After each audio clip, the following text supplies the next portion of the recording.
agora o primeiro gol, cruzamento, bola fechando, toque de cabeça! Gol! Gol! Gol! Gol! Gol! Gol! É gol do Guarani! Tava na hora! É do Bugre! Futebol é a nossa paixão. É gol, é gol, é gol. Bola na rede, campeão. Água mole e pedra dura! Quanto bate até que fura! Gol! Gol! Gol! Gol! Gol do Guarani! Não! Foi o Douglas Barcelar! Meu Deus!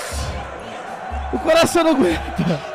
Douglas Barcelar! Você é o cara! Tentaram do Cleseu, Cruzamento, falta, primeiramente falta! Em cima dele caiu Dantas, ele saiu todo nervoso e jogou a chuteira no chão.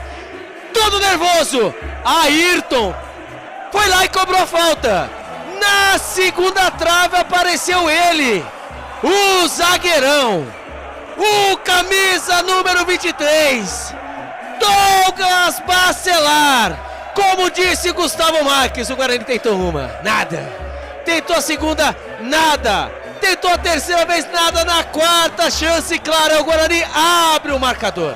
O Guarani abre o marcador e vai vencer o Vila Nova no Brinco de Ouro, precisa por 1-0 e vai cair no tabu de 11 anos sem vencer o Vila Nova. Preparou, passou no primeiro, fez o toque, tenta passar, quase deu certo, voltou ali pro Ayrton, Ayrton passou, escancarou, bateu, gol!